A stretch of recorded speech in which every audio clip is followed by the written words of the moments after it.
punto alejado no solo de nuestra geografía, sino también de nuestra historia. La percibimos como un destino turístico, un lugar donde sus habitantes, los Rapa Nui, viven todo el año en una especie de eterna primavera, de fiesta, baile y completa alegría. Nada más alejado de la verdad. Su historia es, por desgracia, trágica. Es una historia de explotación, esclavismo, sobrevivencia a las más terribles enfermedades y, lo peor, a los abusos como nunca te los imaginaste. Y entre esa neblina de opresión surge la imagen increíble de una anciana rebelde, una mujer que hace más de 100 años protagonizó una rebelión armada insólita que aún permanece en la memoria de los isleños. Hoy conoceremos su extraordinaria vida y su historia. Su nombre era María Angata.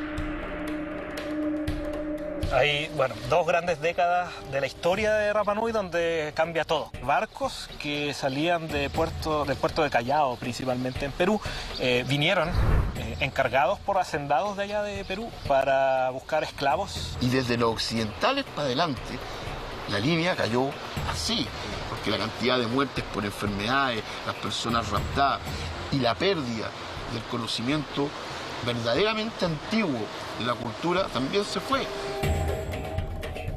Allá en el continente no entienden mucho del drama que nosotros vivimos como pueblo Rapa Nui y lo que hemos pasado, el sacrificio para poder llegar aquí ahora.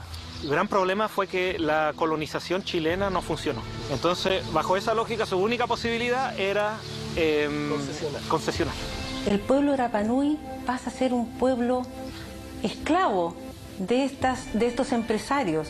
Era un trabajo que involucraba a toda la isla y con ellos los isleños también. Era una empresa gobernando a civiles. Justamente. No dejaba hacer nada, pues ni siquiera éramos ciudadanos chilenos, éramos animales cualquiera de trabajo. Trajeron y lo encerraron aquí en el pueblo donde estamos. Ellos quedaron encerrados. Quedaron encerrados en un espacio de 100 metros cuadrados. Esta mujer acá en una cultura polinesia, patriarcal, es capaz de levantar a su pueblo, de unirlo. María Angata es una persona muy importante para nuestro pueblo, porque fue la primera persona que luchó por los derechos del pueblo Rapa Nui, después de una serie de abusos que hubo aquí en la isla, donde se violó nuestros derechos humanos, nuestros derechos de propiedad. Entonces ella fue la primera persona que luchó por los derechos del pueblo Rapa Nui. Por eso Angata es poderosa en ese sentido, porque ella tiene que tener esa certeza, esa energía, ese poder para decir, nos vamos a tirar en esto, vamos a hacer esto otro, quite mate, hasta la muerte.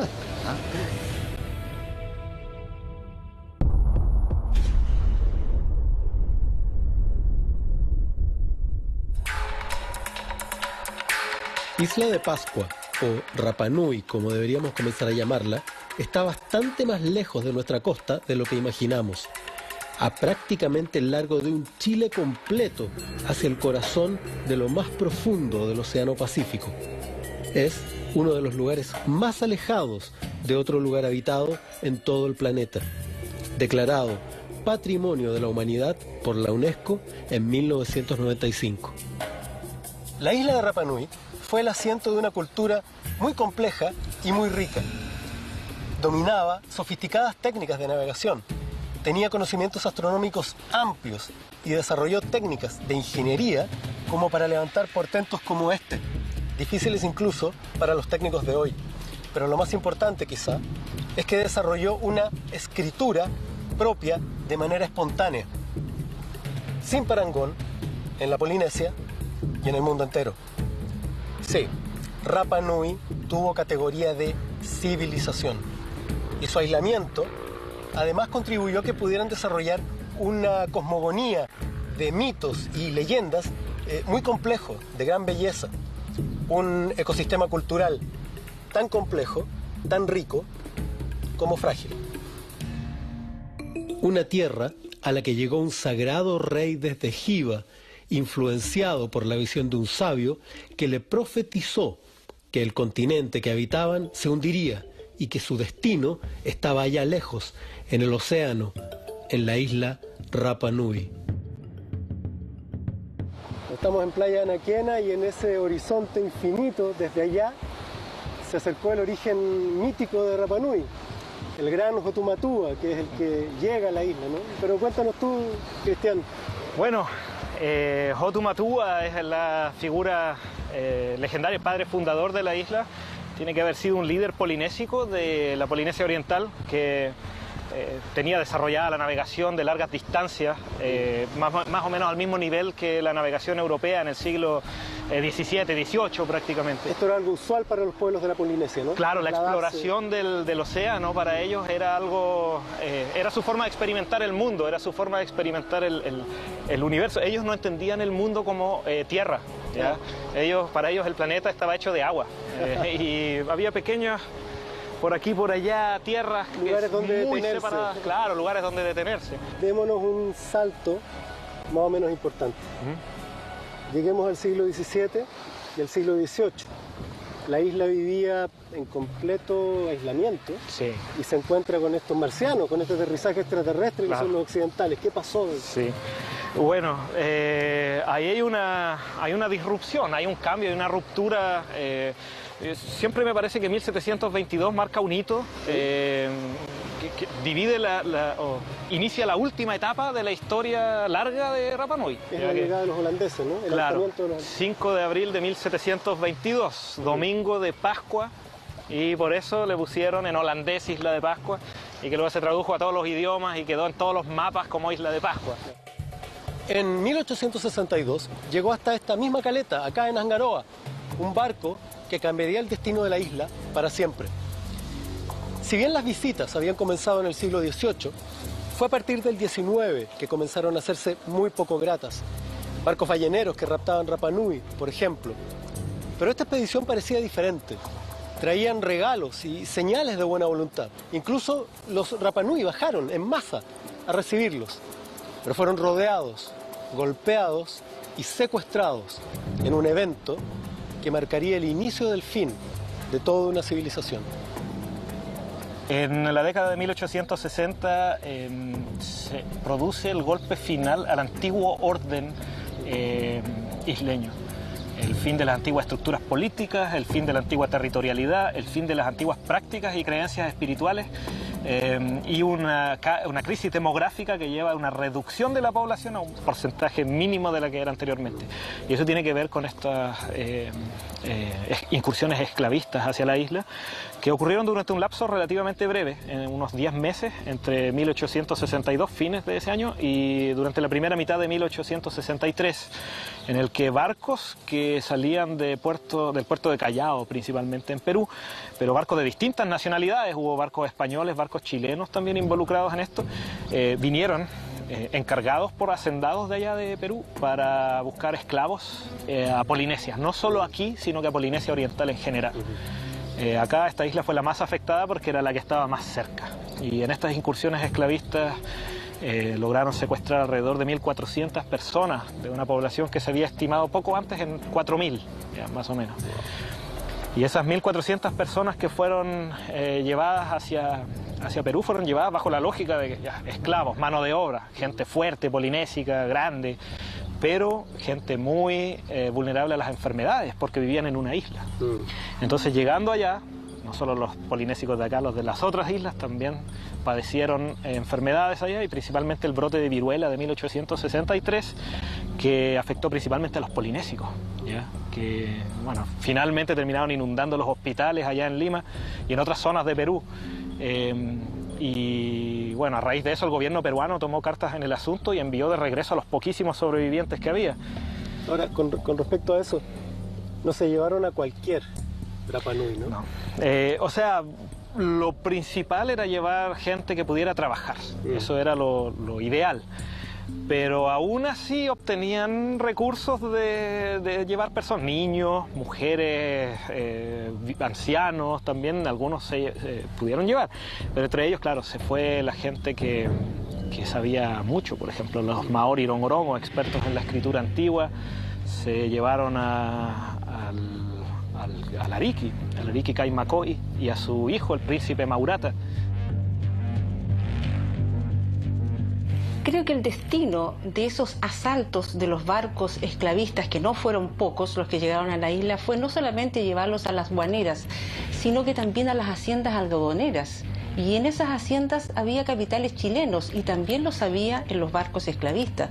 No solo culpemos a los barcos peruanos. Si se indaga en el origen de los barcos que llegaban a Isla de Pascua con esas aviesas intenciones de engañar a los Rapa Nui y llevárselos para convertirlos en esclavos, se descubrirá que también había capitales chilenos.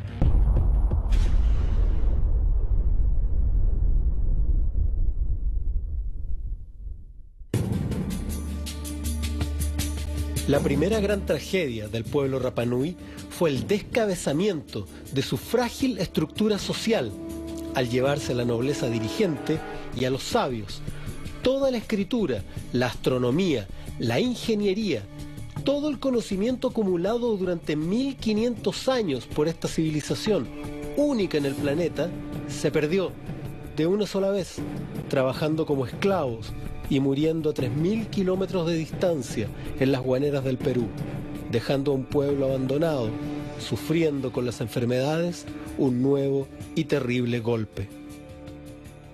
Lo que ocurrió después de la llegada de los esclavistas peruanos fue prácticamente un apocalipsis para la civilización Rapa Nui. Después del secuestro, de la muerte por trabajos forzados en las guaneras peruanas, de las enfermedades, del retorno de unos pocos infectados con viruela, de la partida de muchos a Tahití, en 1877, solo después de 15 años de la llegada de los barcos peruanos, no quedaban más de 111 habitantes en este verdadero cementerio en el que se había convertido Rapa Nui. Lo peor fue el regreso de los poquísimos sobrevivientes que trajeron la viruela para acá. O sea, no solo se llevaron como esclavos, sino que... Claro, a raíz de eso, ¿no? Los poquísimos que volvieron, la tradición oral dice 15 volvieron. Y fueron desembarcados aquí en Anaquena también. 15 de 1400. 1400, un 1% de los que se llevaron. Y ellos llegan con la viruela. Y esa viruela es la que mata en 1863 y 1864, podríamos decir, al grueso de la población Rapa Nui que había quedado aquí. En un año. En un año, sí. Entonces ahí todo ese conjunto de cosas que ocurrieron, desde la esclavitud hasta las epidemias, fueron lo que llevó a la debacle y al fin de la antigua cultura. En un arco de tiempo muy corto llegaron a ser 111. 111, claro, porque de esos 650 que quedaron aquí vivos, que se salvaron tanto de la epidemia de viruela como la de tuberculosis, cuando llegan los misioneros católicos, en algún momento consideran que ya no se podía seguir efectuando la misión aquí. Y ellos se van a Polinesia, se van a Tahití, se van a Mangareva y se van con todos los isleños que se querían ir. Abandonan esto porque no había destino, esto era un cementerio. Claro, era un gigantesco cementerio y había huesos, o sea, decían que moría tanta gente. Los mismos misioneros lo describen en sus cartas, que veían esqueletos, osamentas humanas por todas partes, se podían encontrar al aire libre, porque no había suficiente gente capaz de enterrar a sus muertos siquiera. En varias etapas muy duras de la historia Rapa Nui, la Iglesia Católica tuvo un papel bastante determinante. Cuando regresan del Perú, cuando los reinstalan Tahití, les entrega tierras que en el momento tal vez no eran las mejores tierras, pero que con el tiempo se valorizaron, cuando les da la oportunidad de cultivar, de progresar, de desarrollarse, de tener un trabajo, cuando los ampara. Junto a las buenas acciones de los misioneros en la isla, coexistía un verdadero estado de caos, del que se aprovecha un hombre, el marinero francés Jean-Baptiste Dutroux-Bournier, un verdadero tirano que ve en ese momento la oportunidad de hacer negocio, comprando frenéticamente las tierras de los Rapanui. La historia de Bornier es la historia de un hombre que llega a un lugar del que se siente dueño y señor, y que le da entonces, en esa calidad, la posibilidad de abusar de todo, de robarle a las mujeres a los Rapanui, de ocuparle sus tierras, de prohibirle el desplazamiento, de apropiarse de sus bienes. Esa es la historia de Bornier. Es la historia de tantas personas como él en la humanidad que buscan solamente el propio provecho y siempre con un afán de propiedad, con un afán de hacerse más ricos, con un afán de control. A Dutroux Bornier no lo mataron por hacer justicia con el tema de la ocupación de las tierras y ni siquiera por sus maltratos. Lo mataron por mujeriego. Bueno, era un maltrato el entrar a la casa de la mujer que le gustaba y apropiarse de ella. A Coreto, su esposa, de hecho, él la raptó, se la robó a Hatutini, su marido. De manera que, hastiados ya los Rapanui de que este hombre cometiera estos abusos con sus mujeres, le destrozaron el cráneo. Tras la muerte de Bornier, vinieron al menos 10 años de calma en la isla, utilizados por los Rapanui para intentar rearmar su vida, con el vivo recuerdo del horror de su gente esclavizada, torturada, explotada y muerta por enfermedades. Una calma que se vio amenazada tras la llegada del marino chileno Policarpo Toro. Aquí aparece la figura de Policarpo Toro como el gestor exclusivo, casi, diría yo, de que esta isla sea una posesión chilena actualmente. La calle importante en Angaroa, ¿no? La calle, claro, la costera, la costanera, sí. Él era obviamente un marino de buena familia, tenía buena situación, y mira la isla y dice, oye, bueno, cuando me retire, no quiero retirarme solo con mi jubilación de la marina, sino que tener un negocio ahí para la familia. Y él encuentra que esta isla era un lugar ideal para criar ovejas, la población seguía siendo bajísima, y las ovejas ya estaban por todas partes. Pero no era tan fácil porque Bornier lo había sufrido en carne propia. Bornier fue ajusticiado, a Bornier lo mataron aquí por querer imponer cosas. Entonces, ¿de qué forma podía Policarpo Toro conseguir su objetivo? Por una parte, convenciendo y llegando a un acuerdo con los isleños, ¿ya? Que es lo que llevaría al acuerdo de voluntades del 9 de septiembre de 1888, y por otra parte convenciendo al gobierno chileno para tener un respaldo desde el gobierno, para que el gobierno pudiera estar detrás también ayudándolo en la parte logística, en la parte de llevar suministros a la isla y todo eso. Policarpo Toro fue un gran visionario. No se le ocurrió esto de un día para otro, lo pensó, lo reflexionó, venía de recorrer la Polinesia y se enfrentó a la posibilidad de anexar esta isla tan asombrosa para Chile. Fue un tremendo acierto. Luego de la anexión que hiciera Policarpo Toro de esta isla, el Estado chileno buscó cómo integrarla además políticamente. Para ello, la primera medida fue traer a familias chilenas para colonizarla. Pero la revolución de 1891 lo hizo inviable económicamente. El país estaba quebrado y las familias regresaron luego de solo 3 años de estadía acá. Luego, se pensó hacerlos rentables a través de la concesión a empresas ganaderas extranjeras, con un pequeño detalle.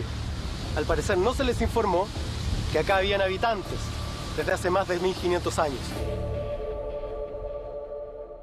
Con la economía como estaba, Chile se dio cuenta de que no estaba en condiciones de seguir manteniendo una colonia en ultramar.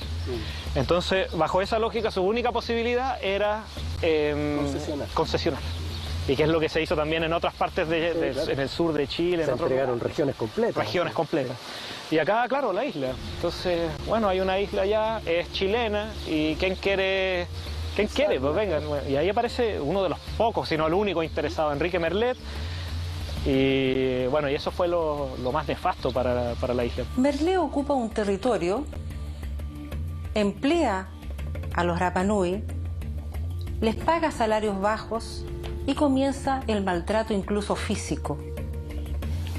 El pueblo Rapanui pasa a ser un pueblo esclavo de estos empresarios que llegan con la simple finalidad de sacar provecho económico de la isla.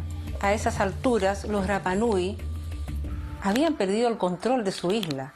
Es cierto que habían tenido episodios tremendamente intensos de confrontación de grupos dentro de la isla, de clanes, pero estaban en su isla haciendo lo que ellos querían.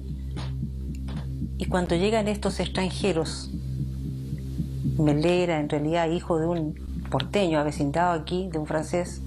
Cuando llega Cooper, no pueden oponerse, no tienen los medios para oponerse a quienes llegan incluso con guardias armados para protegerse.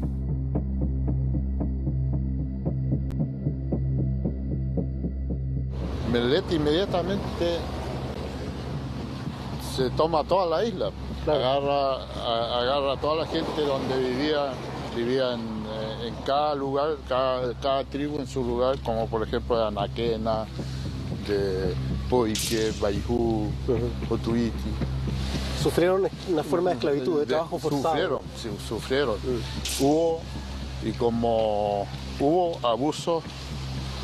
abusos sexuales,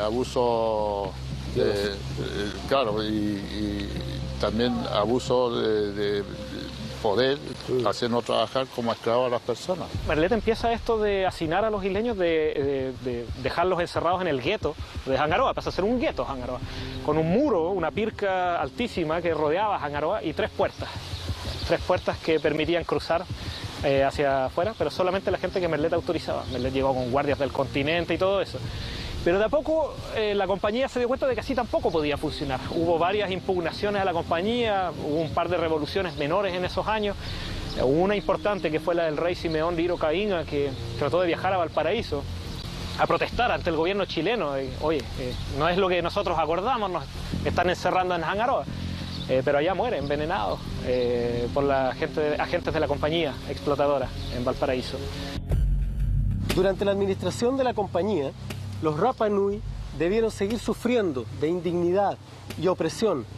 Debieron trabajar por un salario mínimo, incluso realizar trabajo esclavo. La autoalimentación y la autoproducción estaba prohibida, no podían tener chacras, porque debían obligadamente comprar en las pulperías de la compañía. No solo eso, lo peor es que se trajeron guardias armados desde el continente para mantener controlada la población en un espacio reducido, en lo que hoy se conoce como Hangaroa, donde se construyó un muro como este para mantener encerrada a la población Rapa Nui. Una comunidad amante de los espacios abiertos y de la navegación quedó hacinada en una esquina de su propio territorio. La historia de la construcción de las pircas es una historia de engaño, en que se le dice a los Rapa Nui que deben protegerse para que sus cultivos no sean invadidos por los animales y que por eso es bueno que construyan estas pircas. Pero les roban a los animales, se quedan con animales que históricamente fueron enviados desde la Polinesia francesa, desde Tahití, por la Iglesia Católica, y además los dejan encerrados en un gueto con 3 puertas. Ya Williamson Balfour le compra las acciones a Mellet, básicamente. En un momento forman una sociedad y Williamson Balfour se hace accionista mayoritaria. Williamson Balfour, bueno, era una transnacional gigante que tenía negocios de distintos rubros en distintas partes del mundo. La Williamson Balfour intenta ser más amable que Mellet, ¿ya? La Williamson Balfour trata de buscar un poco más la cooptación, o sea, tratar de ok, bueno, algunos de ustedes quizás puedan trabajar con nosotros, y trata de que algunos Rapa Nui se involucren y se pongan la camiseta de la compañía. Dividir. Claro, dividir.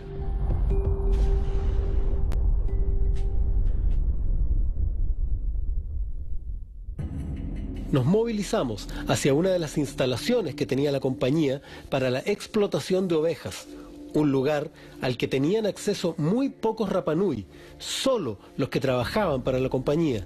El resto se mantenía en ese verdadero campo de concentración que era el gueto de Hangaroa. ¿Dónde estamos? Bueno, estamos aquí en un sitio de memoria, en un sitio que es el centro donde se venía a hacer la esquila en los tiempos de la compañía explotadora. Y es un sitio que recientemente, y a raíz de una iniciativa del Consejo Monumental Local, se quiso poner en valor, justamente para que haya un lugar donde se pueda rememorar parte de esta historia, que si bien tiene sus claroscuros, ¿cierto? Es una parte que no debe olvidarse y que es importante transmitir a las nuevas generaciones, y por eso se hizo este trabajo. ¿Y cuál era la relación que tenía la compañía explotadora con los Rapa Nui en términos laborales? ¿Cómo fue en el fondo esto era un régimen, porque también tenían de alguna manera la administración política de la isla, ¿no? O sea, claro, en realidad el gran tema de esa época es justamente que estaban ellos a cargo de toda la isla un poco. O sea, no es que se les arrendaron fundos o predios para que hicieran su trabajo de esquila o de la explotación en general, sino que más bien era un trabajo que involucraba a toda la isla y con ellos los isleños también. Era una empresa gobernando a civiles. Justamente. Entonces el Estado de Chile en ese entendido se desentendió un poco de la administración de la isla. Ellos entregaban tanto la isla a esta empresa que inclusive el administrador de la compañía era al mismo tiempo el subdelegado marítimo, que era un poco la figura, la autoridad máxima en la isla en ese tiempo para el Estado de Chile. Entendiendo que en ese tiempo la isla estaba bajo un régimen militar, se entendía como un poco un territorio de ultramar, ¿cierto?, que estaba bajo tuición de la Armada. La llegada de otro personaje para dirigir la compañía empeora aún más las cosas.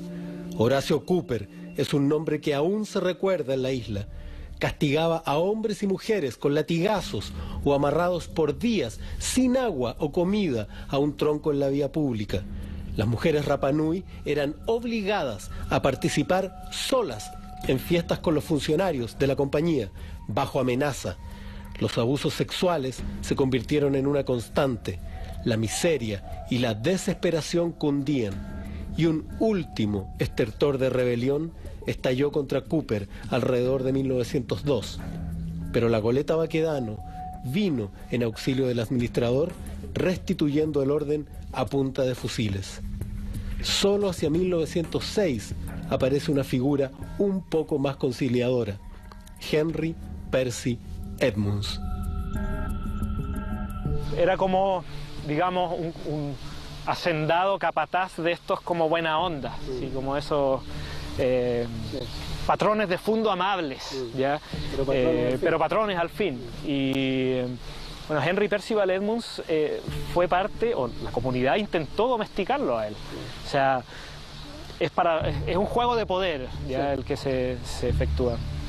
Y parte de todo esto es cómo Henry Percival Edmunds fue introducido a las relaciones comunitarias a través de una serie de, bueno, regalos y contrarregalos, y cómo Henry Percival Edmunds se casó con una mujer Rapa Nui también. Así como intentaron hacer con Bornier, tuvo hijos con dos mujeres Rapa Nui finalmente.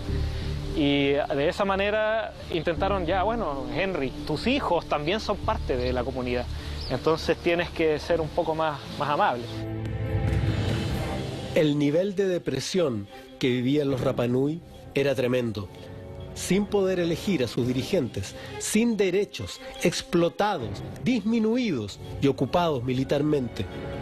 El meteorólogo Walter Knoche visita la isla alrededor de 1911 y escribe: hoy día, el investigador se encuentra lamentablemente con un pueblo psicológicamente destruido y que dentro de muy poco, probablemente, ya no presentará rasgos propios. Hacia la década de 1910, la situación en la isla ya no se sostenía mucho. Ya la población había empezado a aumentar un poco, seguían hacinados ahí en el sector de Hangaroa, y bueno, aparece esta figura de Angata. María Angata Veritaji habría nacido en 1856 en Isla de Pascua. Se supone que quedó huérfana de muy niña, fue amparada por los religiosos católicos que había en la época en la isla, que advirtieron un temperamento especial en ella. Los sacerdotes la protegieron, pero además vieron en ella ciertas condiciones especiales y la mandaron a Tahiti, la mandaron a Mangareva. Ella se casa en Mangareva con tan mala suerte que el marido es un maltratador, que en un momento, por razones absolutamente domésticas, la golpea con una rama de una palmera y le produce un daño mayor. Ella queda casi muerta y lisiada para siempre. Y ella llega a la isla de Pascua para desenvolverse como una asistente religiosa, llámese catequista o misionera. María Ngata estuvo involucrada en todos los procesos políticos que vivió la isla, por lo menos desde 1892 en adelante. Ella, después de que ella vuelve de Mangareva, en la Polinesia Francesa, era una mujer de mucho carácter. María Ngata estuvo detrás también del movimiento que lideró Moisés Tubu-Hereberi en 1902 contra la compañía y que dejó y obligó a los capataces de la compañía a quedarse parapetados en su casona de Mataveri. Tiene un historial de Claro, sí, pero todas estas revoluciones fueron siempre sofocadas por la Armada. En 1902 se prohíbe acá en la isla izar la bandera Rapa Nui. La Armada lo prohíbe, el comandante Basilio Rojas Velázquez, y de ahí en adelante hay una situación en la cual a través de la Armada la compañía aplastó toda la resistencia. ¿Y qué era lo que impedía a los Rapa Nui resistir en forma, digamos, violenta o en forma usando la fuerza? ¿Ya? La amenaza de la deportación. En 1902, 4 Rapa Nui fueron deportados de acá. Se los llevaron al continente y nunca más se supo de ellos. En su papel de misionera, ella no se limitaba a convocar a los Rapa Nui a la iglesia, sino que los visitaba. Iba cada día a una casa distinta. ¿Y cómo la recibían? Hacían un forado en el suelo, hacían un fuego en el fondo, seguramente para quitar la humedad, retiraban los leños, posteriormente ponían paja y ella se sentaba allí y desde allí entonces conversaba con ellos. Ngata buscaba una reivindicación política religiosa. Su idea de Rapa Nui como tierra sagrada y de los isleños como pueblo elegido para restituir el paraíso sobre la tierra la hacía estar preparada para enfrentarse a quien fuera por los derechos de los Rapa Nui. María Ngata era católica, pero la fuerza de su mensaje y la potencia de sus imágenes no habrían calado tan hondo en los Rapa Nui de la época si no hubiera hecho una mezcla entre la imaginería cristiana y la poderosa mitología de los isleños, hablándole de este modo a lo más profundo del inconsciente cultural polinésico de los Rapa Nui.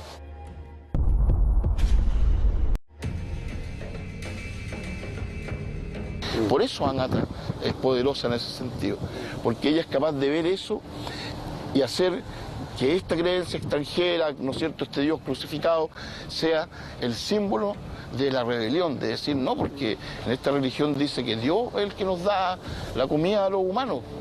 ¿Por qué no vamos a comer si el animal está caminando entonces y tengo hambre? El Señor de allá dice que es de Él, ¿cómo va a ser de Él si Dios provee eso? Nadie es más grande que Dios. ¿Cómo es posible que Él sea dueño de aquello que es la comida de los otros? Y con argumentos como estos, ella primero se convence ella misma, segundo tiene estas visiones, estas escuchas de gente que le habla y finalmente convence al resto de que es momento de salir a buscar la comida que está al otro lado del cerco, que una neblina los va a cubrir, dice la tradición oral de la isla, y algunos viejos que yo conocí en mi infancia aseguran que efectivamente la neblina los cubrió. Ese día cayó una neblina, la gente cruzó el cerco, sacó los animales porque eran de ellos. Y no solo eran de ellos porque Dios los proveyó, sino que además porque el arzobispado tahitiano había mandado los animales para el pueblo de Rapa Nui, no para los de la compañía. Entonces tenían doble motivación, una motivación política, una motivación también religiosa. Y ahí el Mana es cómplice, porque ella tiene que tener esa certeza, esa energía, ese poder para decir, nos vamos a tirar en esto, vamos a hacer esto otro, quite mate, hasta la muerte. ¿Ah? Porque ella en el fondo despertó al pueblo Rapa Nui que estaba sometido. En ese tiempo estaba sometido y encerrado en Hangaroa, en un lugar de la isla. Era más valorizado los animales, que en ese tiempo habían ovejas, se cuidaba más las ovejas que a las mismas personas. Y no había respeto por las personas, violaban a nuestras mujeres, abusaban de las personas y nos trataban súper mal. Entonces ella, como Rapa Nui, vio toda esa injusticia y fue la primera que empezó a decir, que dijo, no, esto está mal. Y fue así como se acercó a Edmunds, primero para intentar comprarle un vacuno o pedirle la donación de un vacuno, y Edmunds se negó. Tuvo que llegar a una acción de fuerza, a reunir a los Rapa Nui que la seguían y decirles que en nombre de Isaías, en nombre de tal apóstol, en nombre de tal santo, ellos entraran y recuperaran los animales que les pertenecían. Porque ella misma, en el barco en el que había arribado a Isla de Pascua, había traído vacunos que la Iglesia Católica regalaba a los Rapa Nui para que comenzaran a desarrollarse en la ganadería.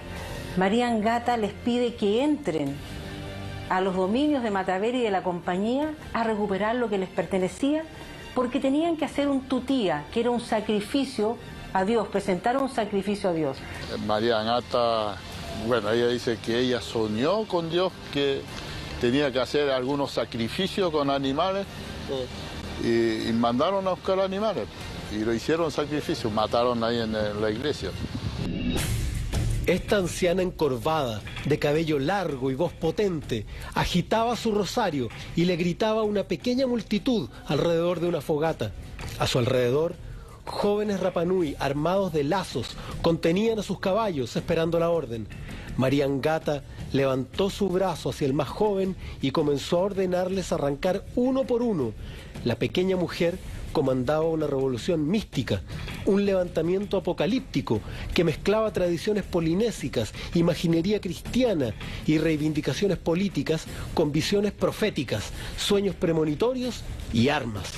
Una comandante rebelde con un pequeño ejército andrajoso, lista para enfrentarse al opresor en el nombre de un Cristo con aroma a toromiro y coral.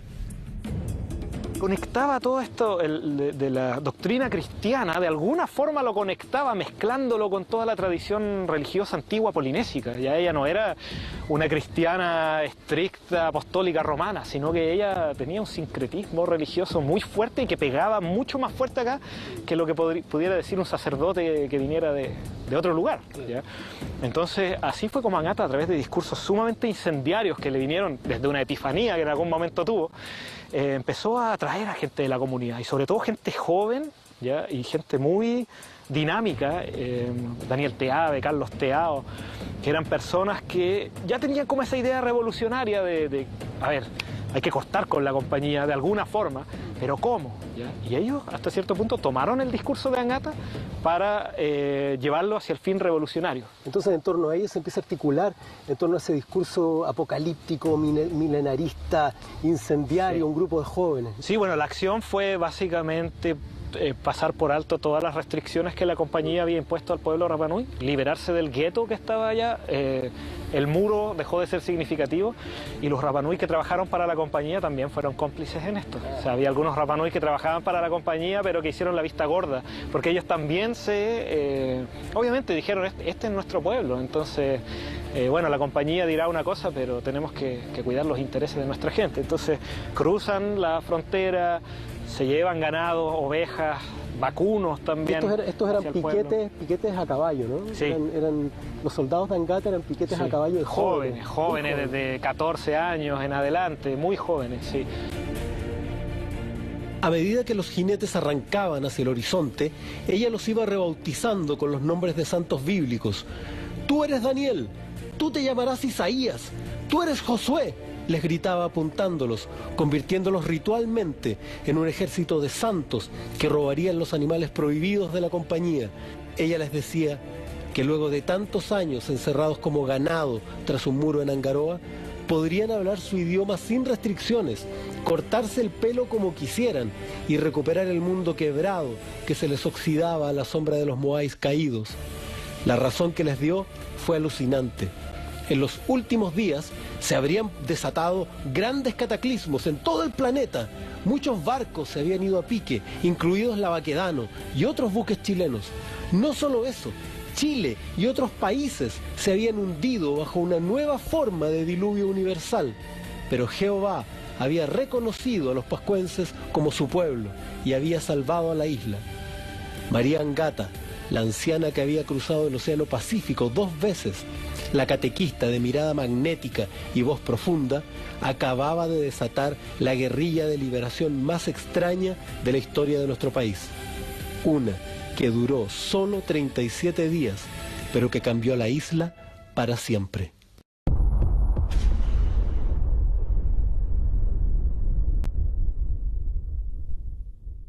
La llegada de la Baquedano a la isla significa la represión, porque el objetivo es poner orden. El desorden era el asalto a Mataveri, lo que para ellos era justo, no era desorden. De manera que rápidamente se llama al orden, se toma presos a algunas de las personas que estaban interviniendo en el proceso, no ella en particular, pero se la maltrata y se la castiga. El trato inicial fue muy malo. A María Agata la golpearon a algunos de los alzados, los llevaron en cadenas a los barcos, presos, y obviamente la compañía ya celebraba. Pero en el juicio sobre el barco cambió completamente la perspectiva. Y esta vez la Armada se puso del lado de los Rapa Nui. Esta vez la Armada dijo, ¿saben qué? Parece que esta vez es cierto. Pero también porque los Rapa Nui se organizaron para tener un discurso idéntico, cada uno de ellos, cuando los llamaran a testificar en el juicio que se iba a hacer en la Baquedano. Y ahí, por supuesto, liberaron a los cabecillas, excepto Daniel Teave, que se había visto como el más potente de los revolucionarios, y Daniel Teave se fue trasladado al continente. Y nunca más regresó. No se sabe qué pasó con él. La partida de Teave causó gran dolor en la familia de María Angata. Era el yerno de la vidente. Aquel día, Angata vio truncado su sueño de libertad para su pueblo y tan solo unos meses después fallecería.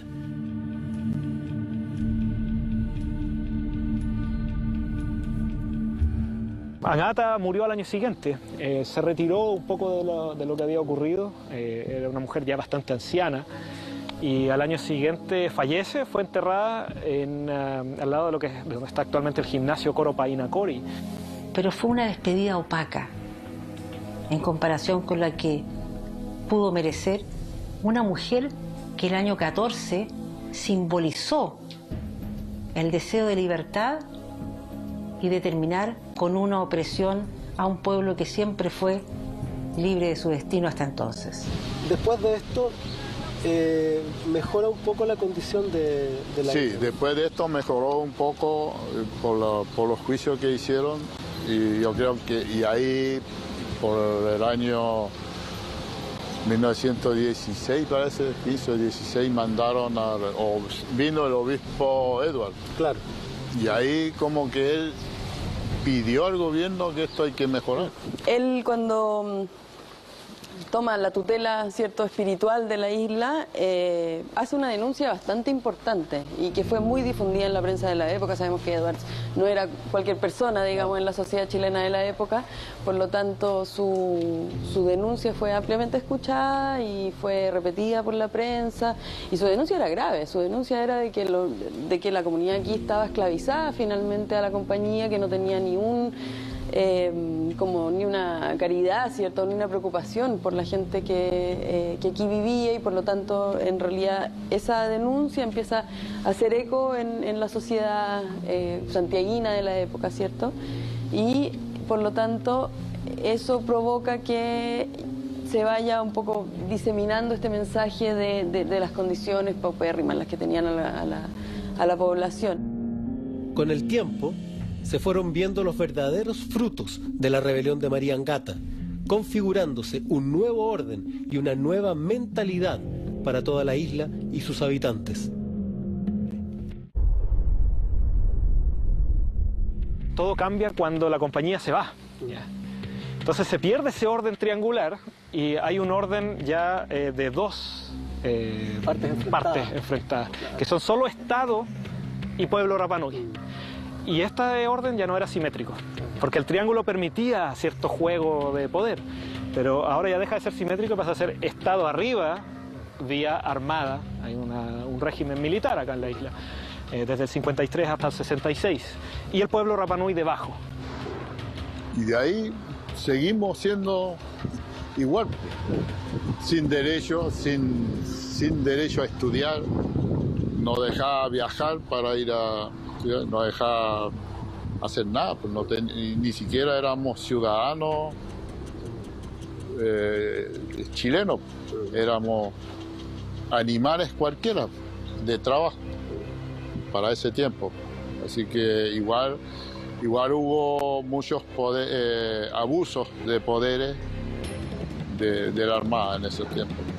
Algunos Rapanui que lograron escapar hacia el continente en una época en la que no se podía ir al continente. Estaba prohibido, había un temor terrible hacia la lepra en el continente, de que pudiera llegar la lepra allá.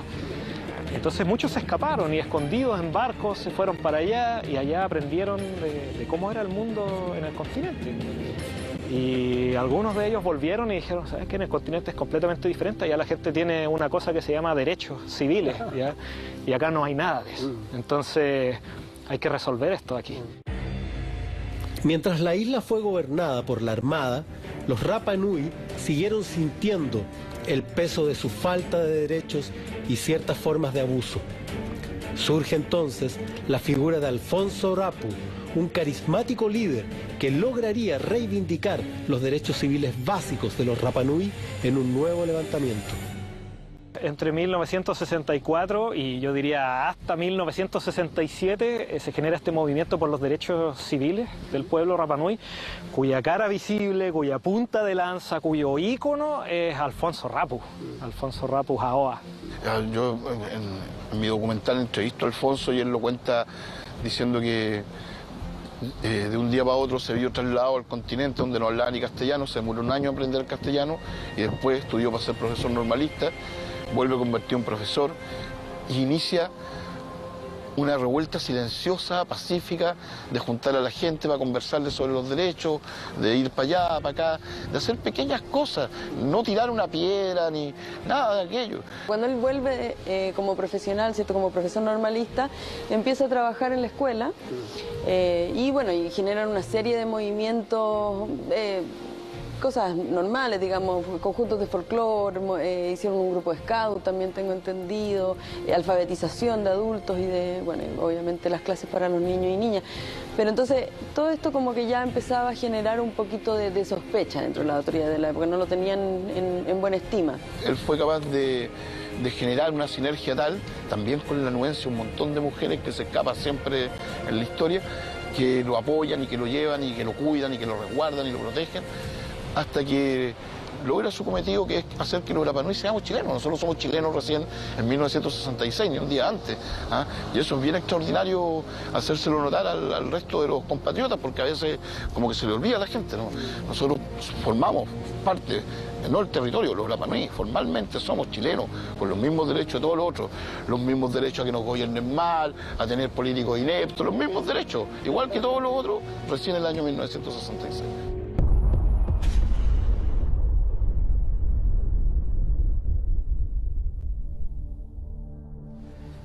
Camilo, para ustedes, el Maujenúa, ¿qué significado tiene la historia de María Angata después de todos estos años donde ha permanecido desconocida, por lo menos para el resto del país?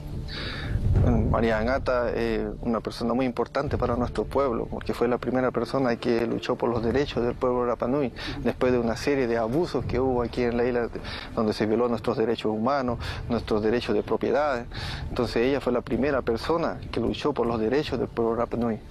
Y hoy día Maujenúa prácticamente es el resultado de la lucha que ella comenzó hace 100 años atrás. ¿Ustedes se sienten herederos de ese gesto de María Angata? Sí, somos la herencia de lo que ella, de su revolución que hizo en el año 1914. Además, una figura femenina en una época donde las mujeres en el mundo estaban un poco, o todavía bastante subyugadas. Esta mujer acá, en una cultura polinesia, patriarcal, es capaz de levantar a su pueblo, de unirlo, después de siglos que esto no sucedía, y de alguna forma plantear las bases de lo que es la lucha del pueblo de Rapa Nui hasta el día de hoy. Que esto muchas veces no se muestra para afuera. Esta es la parte que siempre se obvia, se desvía. Todo se concentra en la parte turística, pero hay una historia también, y el que entiende la historia puede entender por qué la postura de Rapa Nui en este momento es la que tiene, a la defensiva. María Angata fue una mujer extraordinaria, fuera de lo común, con un gran magnetismo, con un gran ascendiente sobre su pueblo y que hizo una obra memorable. Creo que es una figura no solo para Rapa Nui, no solo para Chile, sino para Polinesia. A pesar de su distancia y de sus grandes diferencias culturales e históricas, en Rapa Nui se nos aparece una de esas constantes históricas que tanto nos enervan: la entrega de amplios territorios para la explotación desenfrenada de privados, sin respetar los derechos de las personas o de sus creencias. Todo por una producción a veces irracional, sin respetar y considerar aspectos de lo humano que no debiesen ser transables, olvidando que esencialmente un país lo forman sus personas. Lo que nos enseña la historia de María Angata, que son esas personas las que pueden alzar la voz, decir basta, sentar antecedentes y cambiar la historia. Esto fue Chile Secreto. Mi nombre es Jorge Baradit y nos vemos en otro capítulo.